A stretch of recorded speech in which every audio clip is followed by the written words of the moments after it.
dictionary definition of music is the art of arranging sounds in time through the elements of melody, harmony, rhythm, and timbre.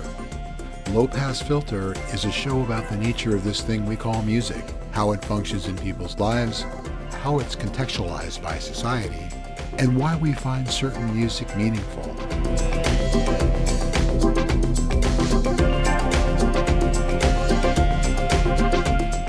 This is Low Pass Filter.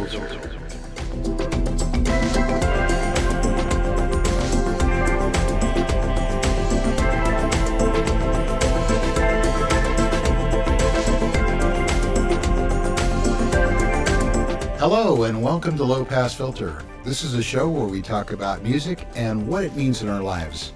My name is Mateo Noche, and as always I'm here with Bandon Wayne. Welcome, Bandon. Good morning. It's been a minute, but we're back at it. We made it to spring. We did. And that's feeling Spring good. has sprung. Yeah, feeling good about that. Yeah, and there's that song that spring can really hang you up the most. So take your pick, I guess.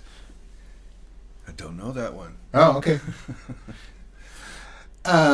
Well, you shall someday. Yes. You will encounter it. As we do every show, we go back and forth and on topics, and I pick one, Bandon picks one, and then when Bandon picks one, then I come down. I go, do you really want to do that? And get some sort of modification out of him sometimes. Yeah. But that's the case this time. So let's talk about what our show topic is. Well, you didn't necessarily shoot down or veto my topic, but you found maybe a more piquing interest or piquing angle. Modification. Yeah, modified it to make it a little chewier, a little more to dive into, I suppose, which then kind of causes my brain to go, okay, what do I do with this? But which is fun. It's a fun challenge. Sometimes I get a little stressed about it, but I like the challenge, So I was proposing we talk about the concept of new wave, which is a phenomenon of basically the end of the 70s going into the 80s, mostly regarding rock and roll bands, kind of modernizing and maybe in a sort of post-punk world, but not being as rough and aggressive as punk music. But then I tend to think that you can find new wave elements in all kinds of stuff. So, but you wanted to dive into bands that converted to new wave or tried to join the new wave. Right. So scene. Sort of major acts that jumped on the new wave bandwagon when it was fashionable. There we go, bandwagoning. Yeah. Yeah. And then subsequently jumped off when it was no longer fashionable. And there's a multitude of reasons why things like that happen. They get a producer and they said, hey, you've heard this band called The Police? Right. You want to do that too, don't you? But before we get too far into that part of the topic, as always, let me define terms, or at least attempt to, because new wave is kind of a squirrely concept. It kind of, it depends on who you ask, really. Yes. But new wave as a musical genre encompasses a pop-oriented styles from the 1970s through the 1980s. It's considered lighter and more melodic and a broadening of punk culture. It's kind of a catch-all for all post-punk music. Became a marketing term, hence our subject today. But it included things like synth pop and alternative dance and post-punk. And largely was discredited as a genre. I think people grew tired of it fairly quickly. I guess depending on who it is, maybe the endless My Sharona on loops did that to some people. But it became a term that's virtually meaningless, really, because you could apply that to a lot of different things. And then just to go on, and I'll finish and let you jump in on this, but common characteristics are a humorous or quirky approach, angular guitar riffs, jerky rhythms, use of electronics, and a distinctive visual style. MTV, are you listening? And basically every rock act of the early 80s or late 70s that used a synthesizer was called a new wave band, and also characterized by a lot of one-hit wonders. That's a good point. That's fair. There were a lot of one-hit wonders, although even though one-hit wonders have probably existed for 2 or 3 decades before the 80s. Oh, the 80s was really, you know, and MTV played a big part in that. You get a video that gets massive exposure, and the contents of the video also become iconic along with the song. And, right, you get some guys in kind of lavender, pastel spandex, blow some dry ice smoke onto the set, and maybe have a girl dancing in a provocative way. You got a world that I want to live in, right there. That's right. Yeah, see, that's everything that you described there is not necessarily untrue, but I personally kind of have these ideas about music styles or elements in popular music that become much broader to me than sort of the popular definition. So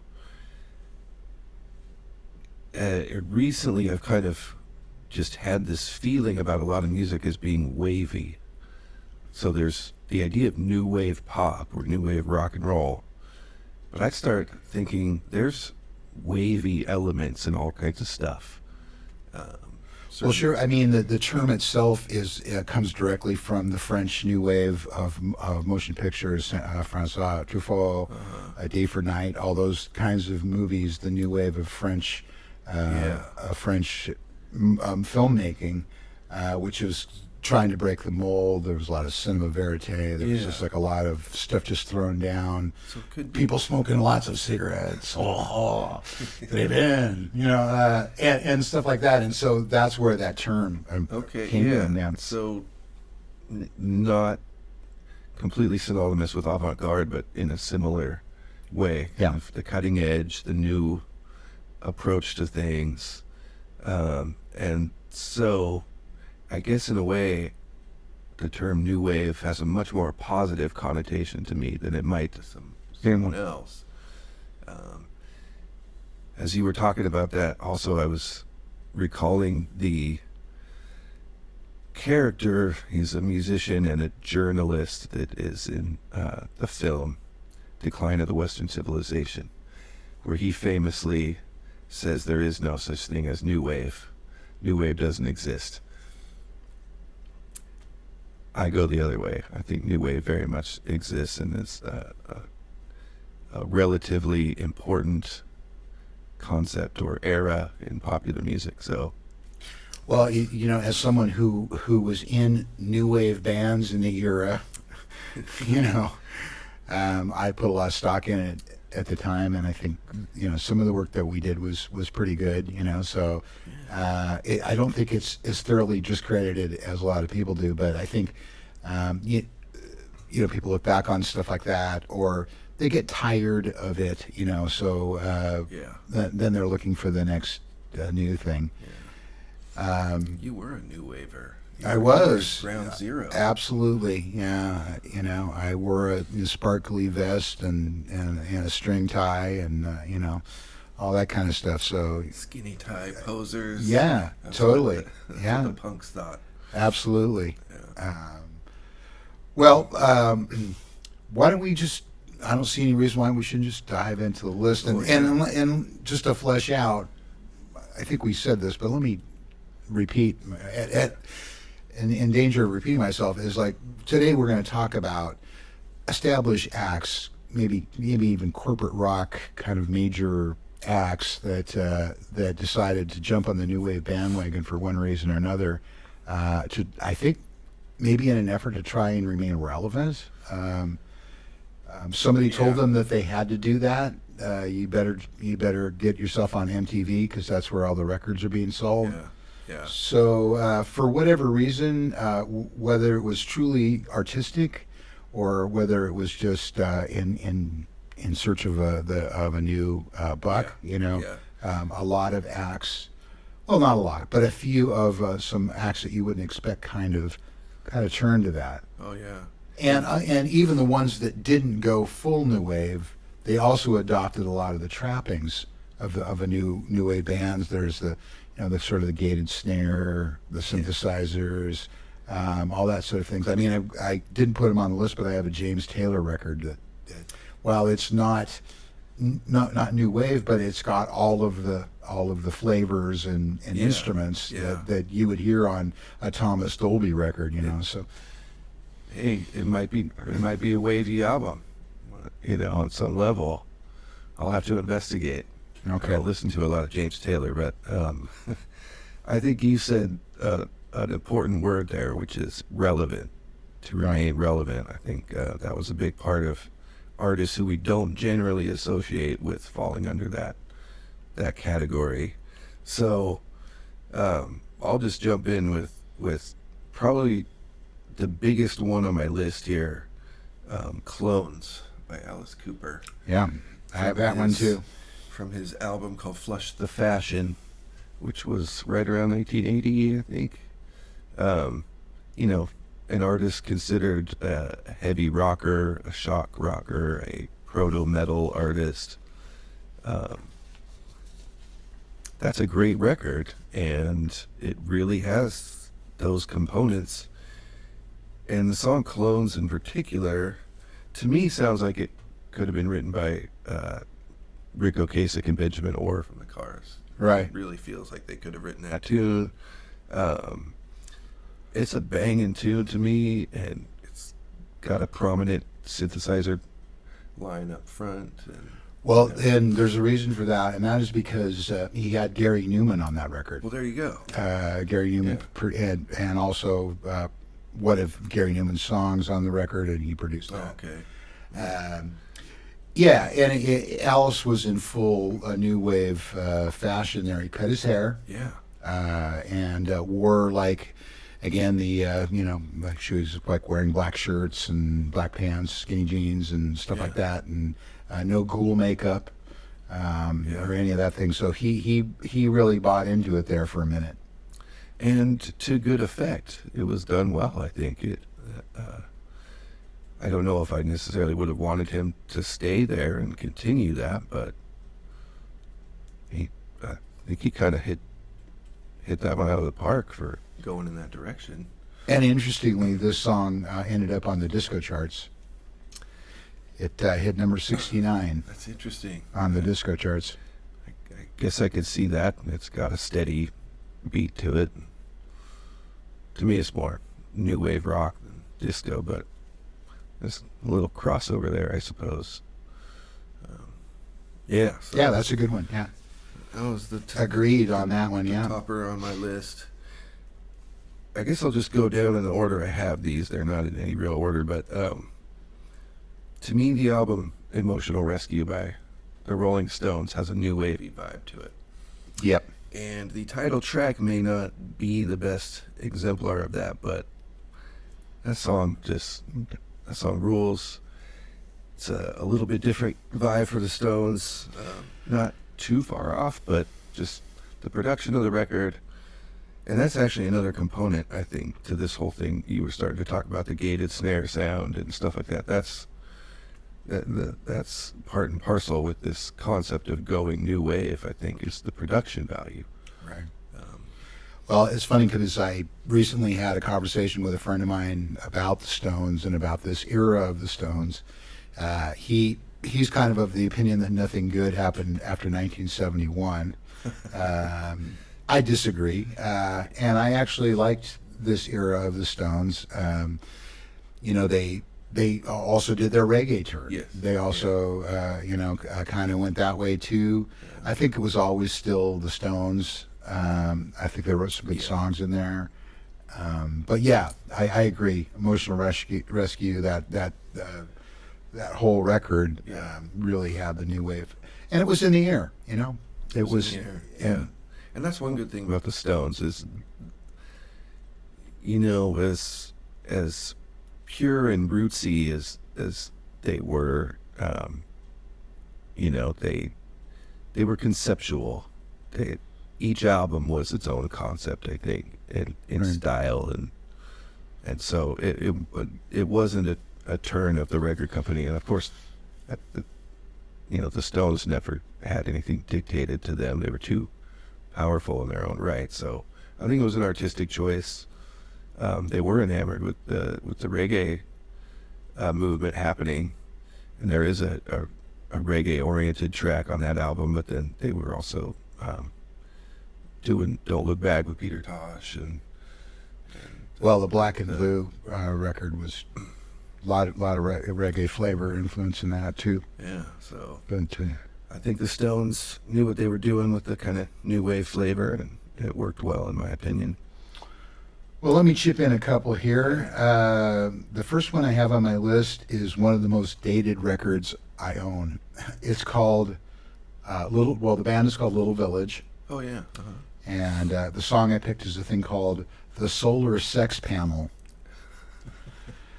Okay, so just it's a super group. You got Ry Cooder, John Hyatt, and Nick Lowe, as well as Jim Keltner on drums. Yeah.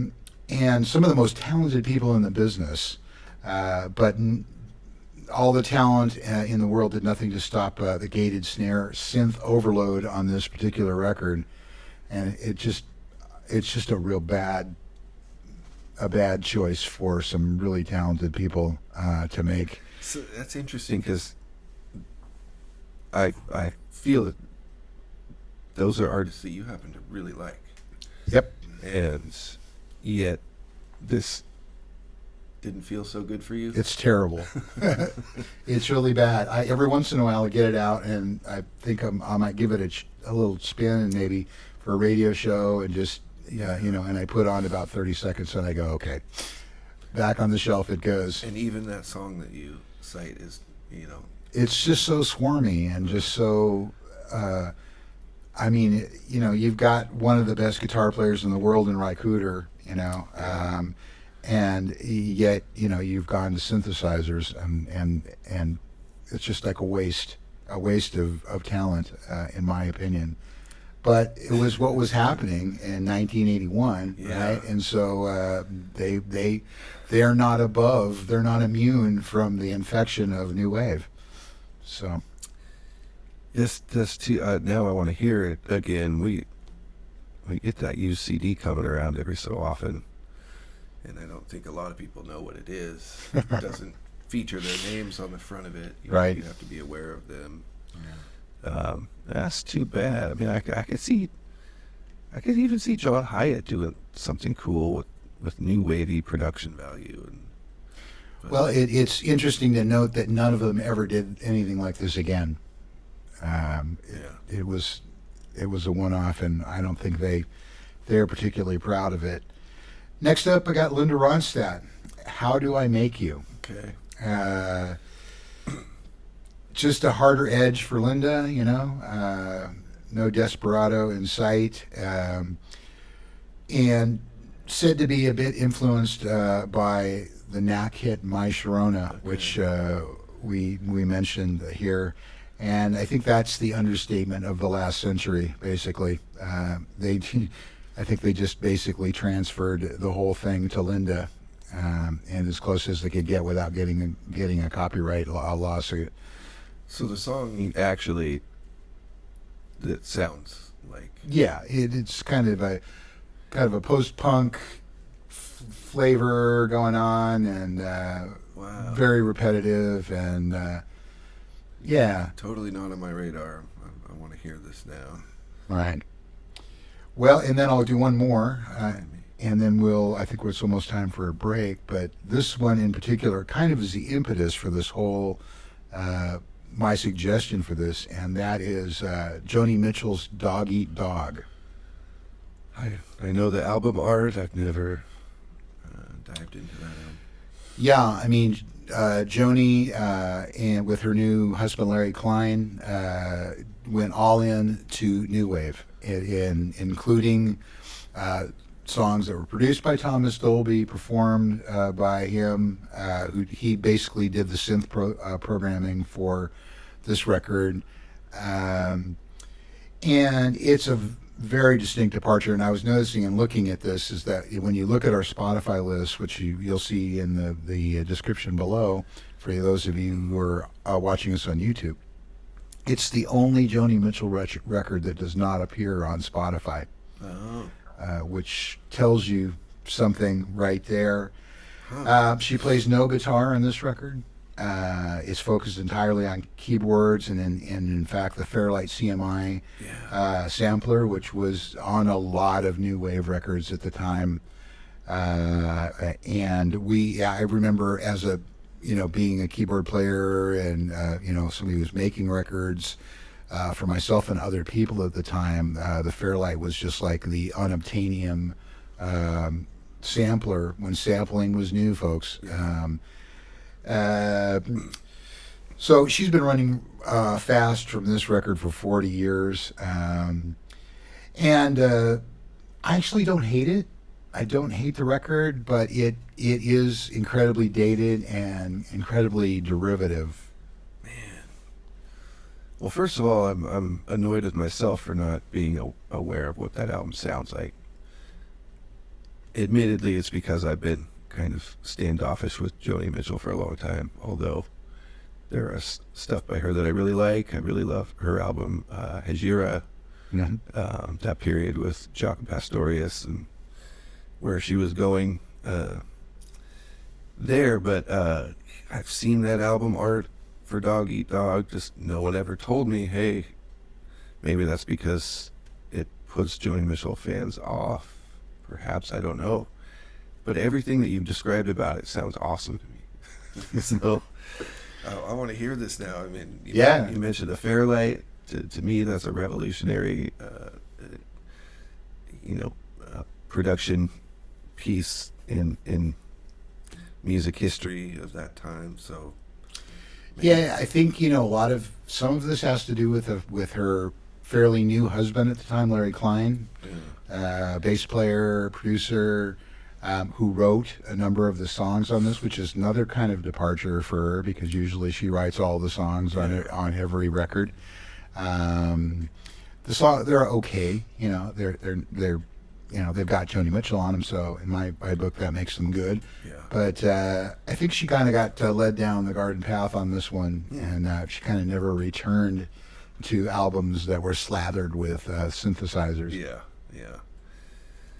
Well, an artist that's been around for a while, they want to try something new.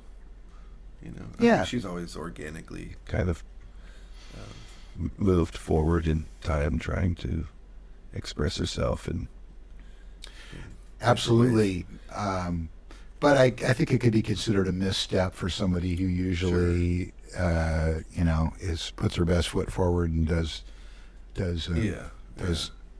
stellar work. So I want to hear it now. Okay.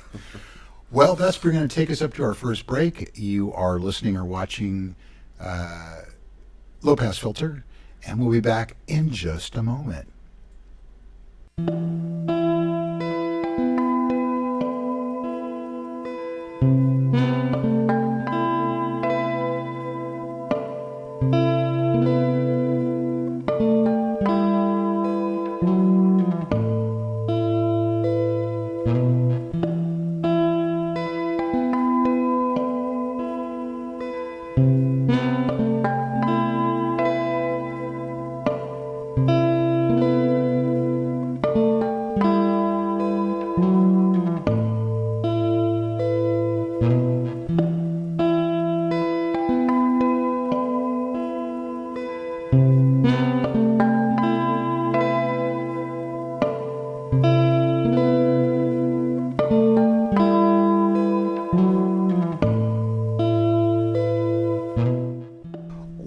back to Low Pass Filter. Mateo, Noche here. Bandon, Wayne, right over there, just a foot or so away. Right here. That's right.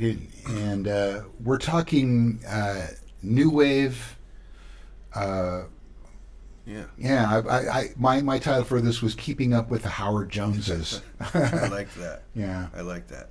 Yeah, so we went from the idea of what is new wave, which we did end up describing, but morphed that into artists who jumped on the new wave bandwagon.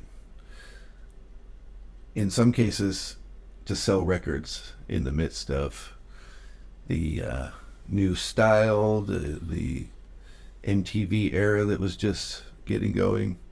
It was fashionable to go in that direction. And then maybe some artists that just organically were intrigued by some of the values of what were deemed new wave. So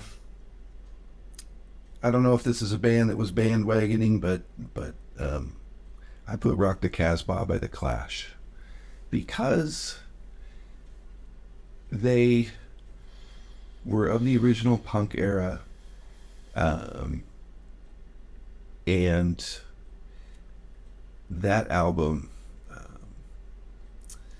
just combat rock just feels like it's embracing those production values a little bit more than their previous work. And personally, I think it worked for them. They would have had some fans that went, they're getting too commercial sounding. But there are some telltale elements. The production value, more keyboards added to it. So I thought that was worthy. Yeah, I mean, for me, I this is where my interest in the Clash started, really. I think I didn't really think of them as a new wave band, but they were definitely of that era, and they were part of the sonic texture of that time. I thought the record was super adventurous, and the first Clash record kind of took a little getting used to. For me, I kind of came back to that because I wasn't super aware of it. Yeah. And it was a more straightforward sort of punk record. Yeah. And in Combat Rock and London Calling, they really start using their sonic palette. They really start expanding their songwriting, and really, I think it's a great record. Any kind of label you want to put on it, I think it's one of I don't know why one of the best of that era for sure. It really is, and you said it. London Calling, I think they were already, they pretty quickly started to expand what they were trying to express, and then you have Sandinista in there, which is that sprawling great LP, great record release, and so and if we're going back to my idea of new wave or waviness in a way, which really to me is more like arty hockey, which we did an episode on. Yes, we did. Ways back. So okay, Genesis, one of the preeminent progressive rock bands. Yes. And this is an example where I don't think they were doing this to sell records. I think this was just an organic evolution of the band. They're down to a 3-piece, I think, at this point. Peter Gabriel had left, and he could arguably be a new wave artist, although he maybe would be more art rock when he started his solo releases. And Genesis had that element as well in the Gabriel years. So, but the album Abacab to me is just this strange but beautiful kind of clashing of progressive rock and this arty new wave kind of vibe. Yeah. Also, the record Duke, you could make a case for that one too. They were already going that direction. I guess I feel they kind of perfected it on Abacab for me. A lot of people love Duke as well, but yeah. So prominent electric keyboard lines and. Well, it's interesting that I've heard in interviews with Tony Banks is like one of the Genesis sounds was the Hammond Beat 3 organ, Mellotron, and mini Moogs and that sort of thing. And he would ask why he went to synthesizers, and he said, well, he didn't have them. I couldn't, you couldn't get one in 1972, right? And so the textures had to be, Hammond organ. Right. But by the time you got to, 86 and 84 and all that stuff, you had a lot of availability of different kinds of keyboards and sounds and stuff. And so it was a natural progression for him to move out of the Hammond sound that characterizes a lot of the early Genesis stuff. Yeah, yeah. And so you just mix that with the sort of prevailing production sort of attitudes of that time, what people thought sounded sonically good. The big sound of the drums. And you hit it right on the head there. I wasn't gonna dump on Phil Collins too much because he's already got his share of problems. I'll just say one of my favorite drummers ever. He's just one of the best that ever picked up the sticks. Yeah. But the song "In the Air Tonight" is often tagged with starting the whole gated snare revolution. Basically, it sort of took off from there. And actually had done that snare sound on a Peter Gabriel record after Genesis broke up, one of his solo records. They were still pals and they still worked together. I can't think of the song right offhand. Like Intruder or something. Could be, yeah. So he was already, that was being honed, that sound. But I think once that became a huge, immense, unescapable hit, everybody said, we've got to get that gated snare sound on our records. And they did. It did, yeah.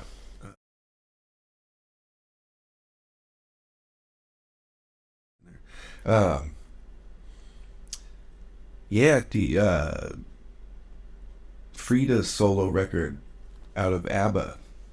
Right. There's Something Going On has like the Phil Collins drum sound on it, which he played on and stuff.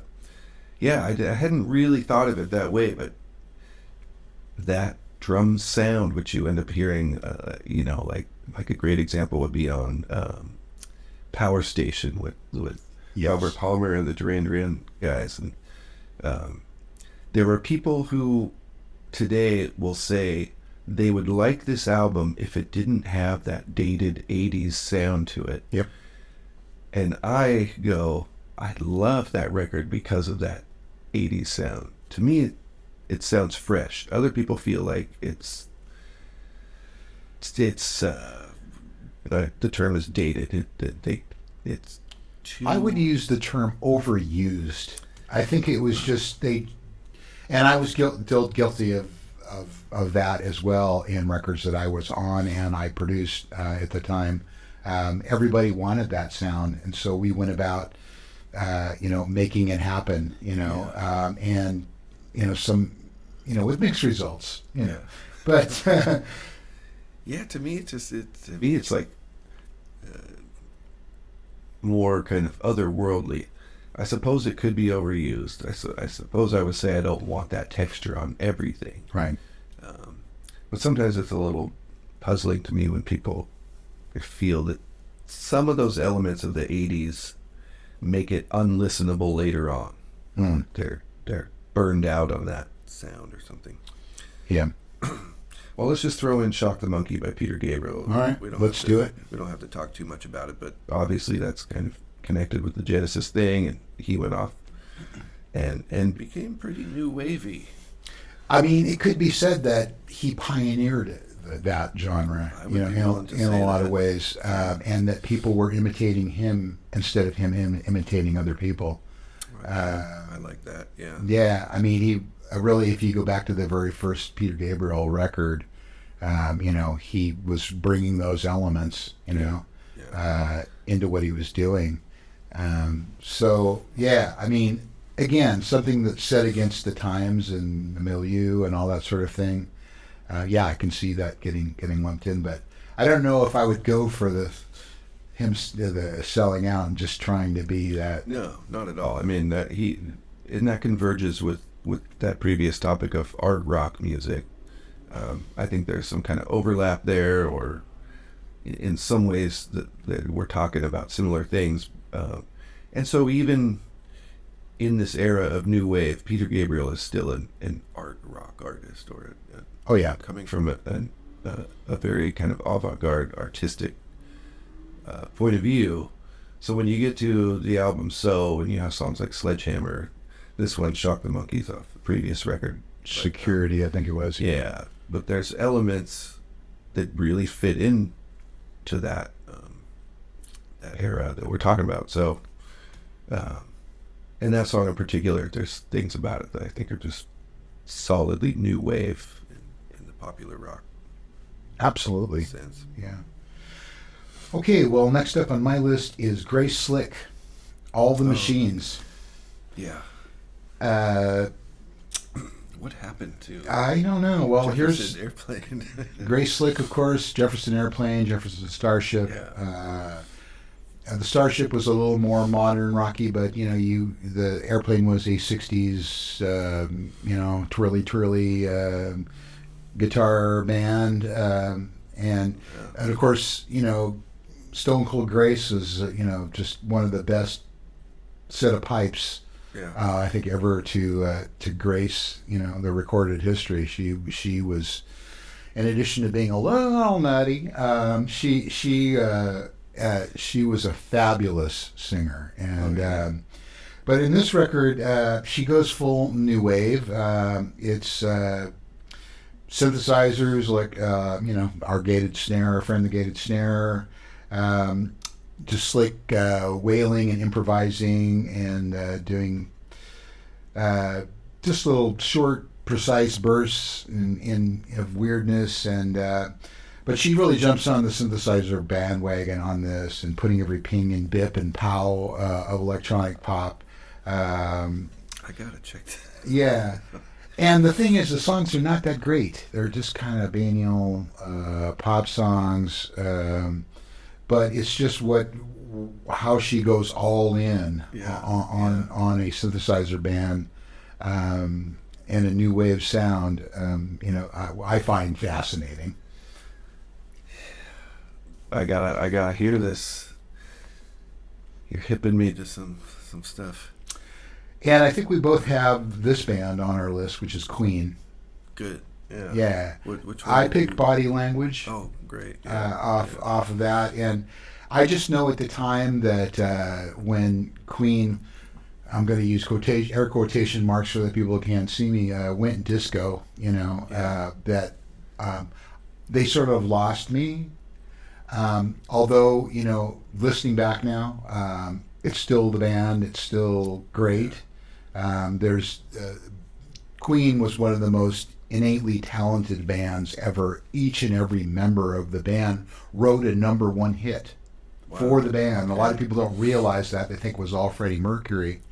But all of them, in fact, the drummer, Roger Deacon, he had a better range than Mercury. He had a 3.5 octave vocal range. Which was a better range than Freddie Mercury had, and all those great vocals that you hear on these, people go, oh, that's all Freddie Mercury, but it's not. Each and every member of the band were great singers and fabulous musicians.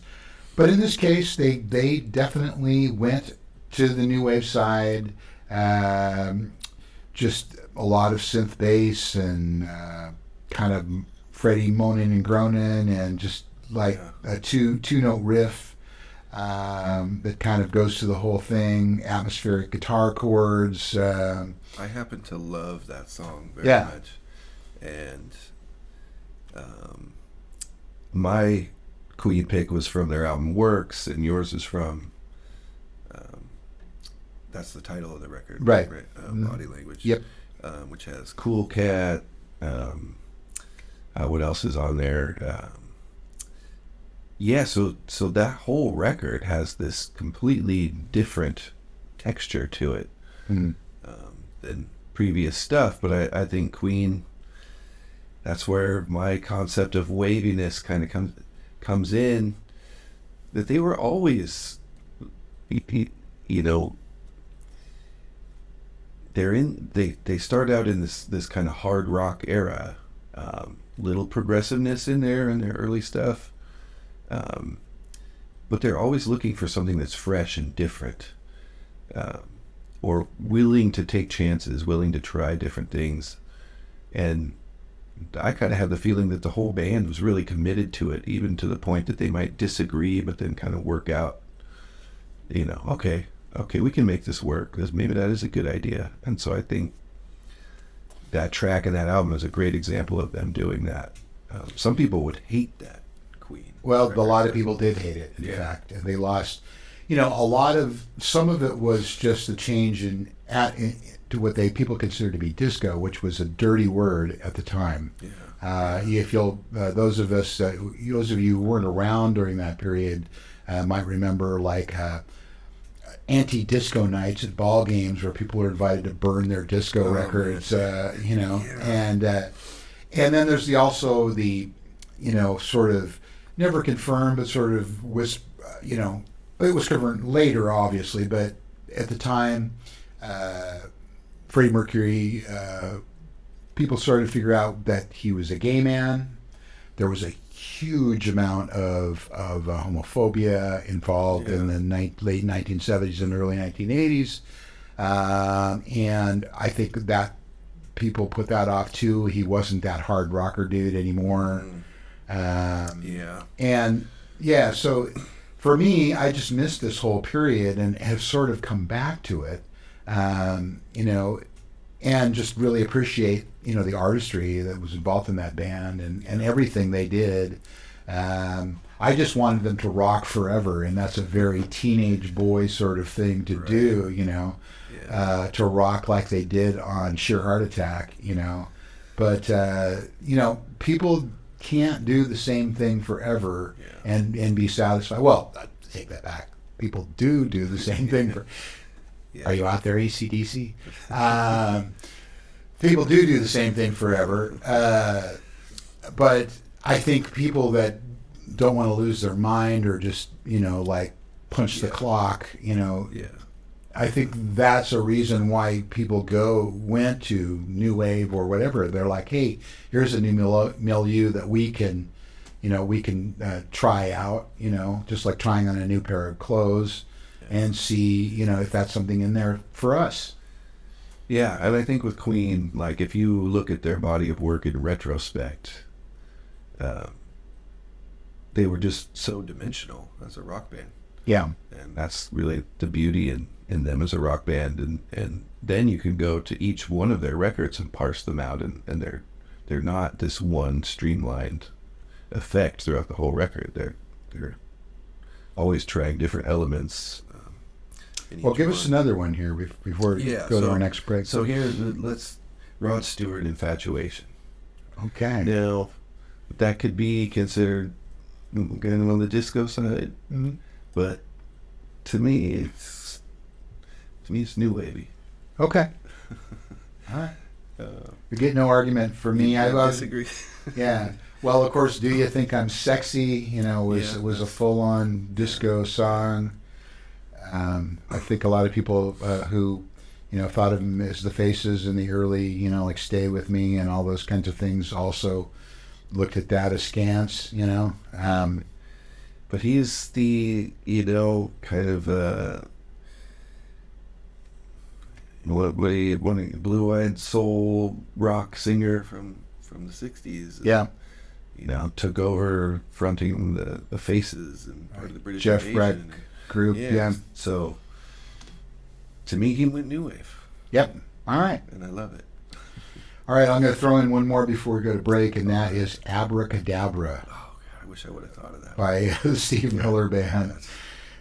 In this record, Steve abandons the blues for synth pop. Yeah. And it was a huge MTV video, one of those kind of collage things with extreme colors and computer-generated magical effects, and it all looks kind of primitive now, but at the time it was sort of, mind-blowing for a lot of people. and this just a very sparse, slinky production, suggestive lyrics, and a synth bass, and it's kind of become an iconic video of that time. But yeah, Steve Miller, who was doing, like the Joker, and just a couple of years before all that, and all those kinds of very woodeny, rock tunes, is kind of gone. He just went all in, I think, with both feet. I suppose so, yeah. But I think he was maybe kind of a little bit there already. If you take like the production of, say, "Fly Like an Eagle," it's not out and out new wavy, but there's stuff there that's not dry rock and roll. I felt that was more prog.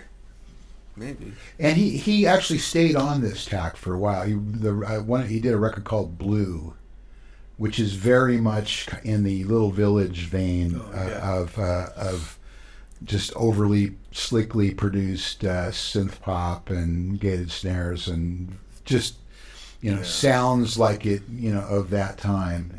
So he kind of stuck with it, I think, a little longer than some people did. But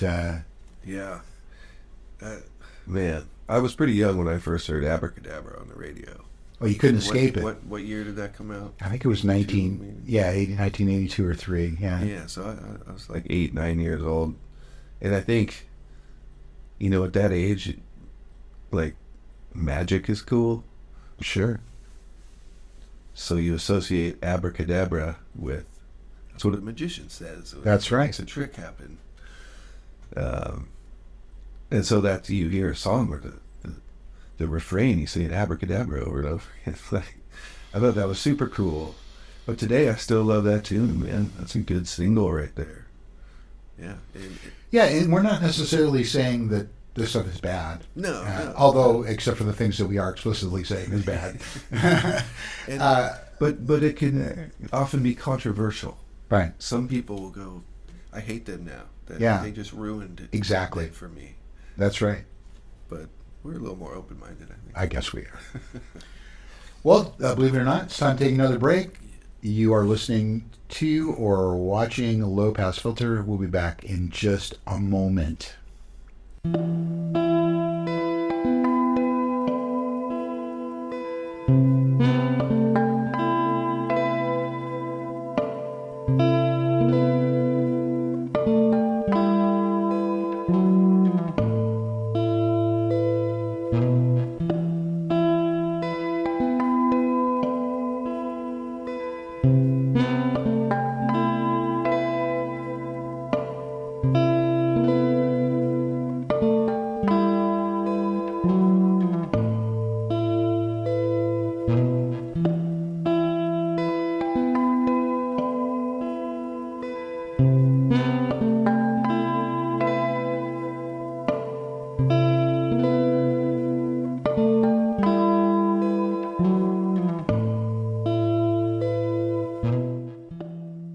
All right, so let's sum it up. Let's close this puppy out. I don't think I have anything really left to talk about from the playlist, but so we butted heads a couple times. It got a little contentious in here.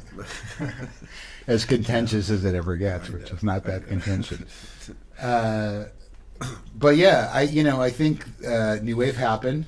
We all live, or those of us of a certain age lived through it, and just like a lot of things that, looking back, or if you weren't alive at the time and you weren't aware or what have you, and now looking back, if you do, because a lot of people don't look back, but hindsight is 20/20 vision. When you're in it, it's just what's happening. It's in the air. Very much. Tonight. Very much. It's in the air. See how I worked that in? That was very good. Well, I was basically 10 years old at the peak of that stuff, and maybe even where New Wave was starting to just become commercial 80s pop. When you get to bands like Duran Duran or something like that. That's the pop music of the day. Sure.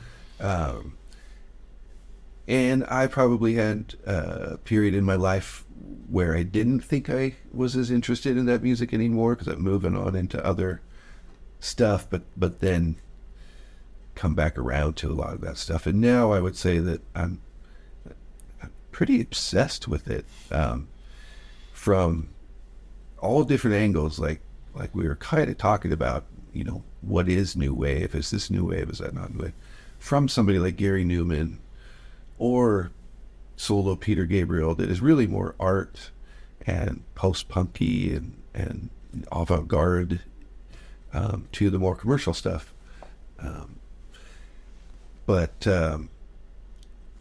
So I don't talk about this much, but on my live stream channel at Twitch, I have a regular Wednesday night show that I call Wavy Wednesday. Okay. And so that's basically pulling in anything that to me feels like it has. We'll put the link to that right down here, We too. could.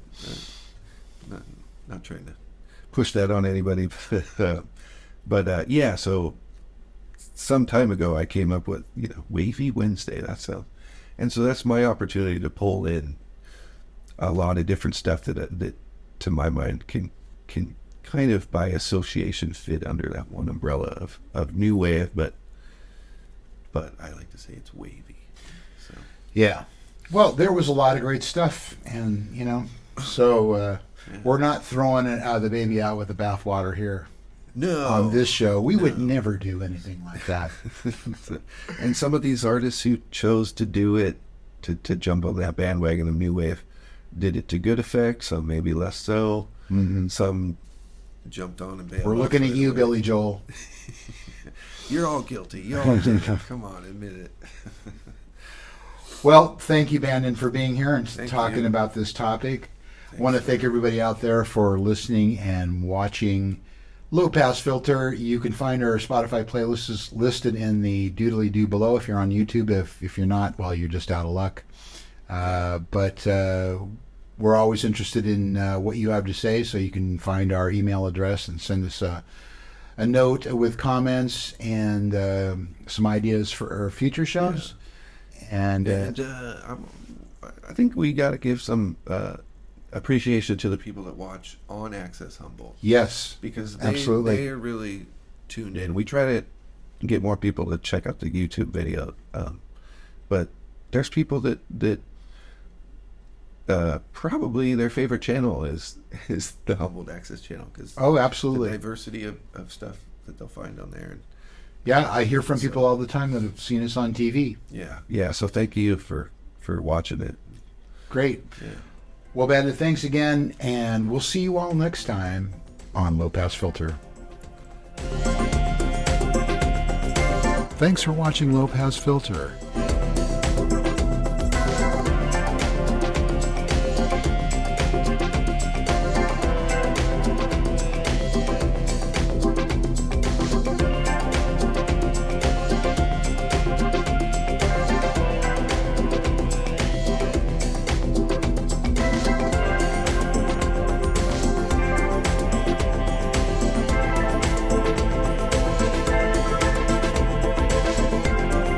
You can contact the hosts at lowpassfilter2020@gmail.com. Be sure to like and subscribe and hit the notification bell to be notified about future shows.